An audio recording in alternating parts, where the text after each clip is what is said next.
Hi, this is Sarah Meixel with the Poultry Site, and today we're here with Dr. Enrique Montiel.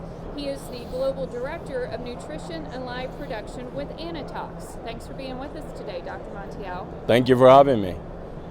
So biosecurity with feed is a big issue right now. We hear a lot about it. Tell us a little bit about your position on it and kind of, what trends are you seeing in the industry? Well, thank you for having me today. Anitox is a feed pathogen control expert entity in the industry. And as such, we support or we follow all the evidence that have been produced to show that feed can be an important vehicle to transmit disease in production animals. So all our efforts are geared to suit the producers, inform, provide solutions so you can minimize the impact of feed as a fomite in spreading and transmitting disease in production animals. Very good. And, disease is disease outbreaks are kind of happening all over the world. And what can producers do today, right? What could they do today to keep their feed safe on their farm? Well, keeping the feed safe is part of the overall effort that any operation does in terms of biosecurity. Feed is a very central element that can quickly reach widely the whole operation, and is also accessible to other vectors that can bring contamination into feed. So to minimize that, a program is necessary to make sure the feed is properly sanitized so it's safe from the point of manufacturing to the point of consumption. We hear today, for example, avian influenza has been identified in the United States. So far wild birds, but still is a threat for the industry.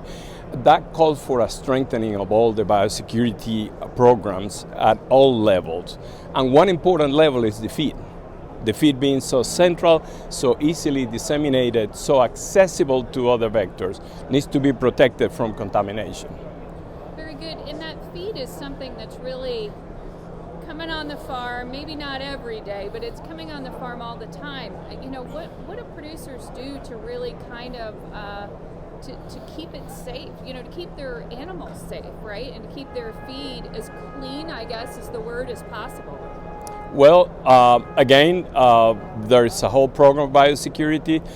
With biosecurity, you try to restrict the access of anything from the outside into the farm and into your production animals. One of these things that is a constant traffic from the outside is the feed supply. So the feed supply entitles the vehicles and the people that are going to bring it in the farm.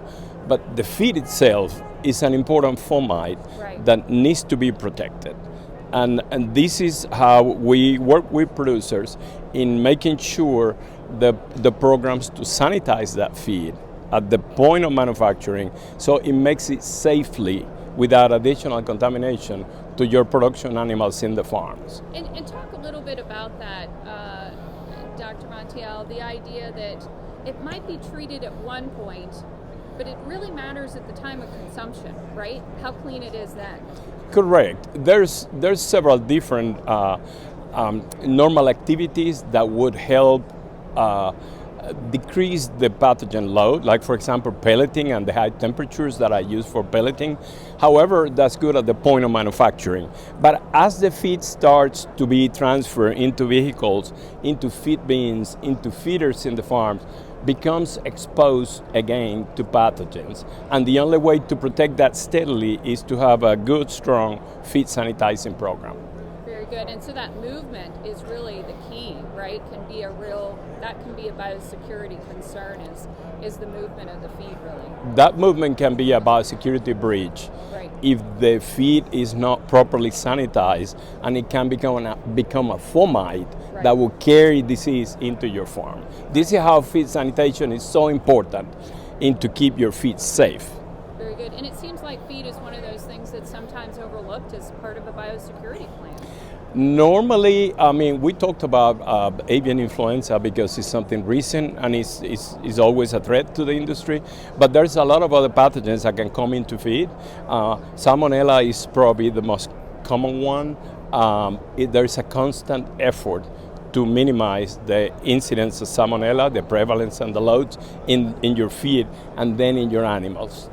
Very good. Well, thank you so much for all the information today, Dr. Montiel. Thank you. Thank you for having me. This is Sarah Mikesell with the Poultry Site.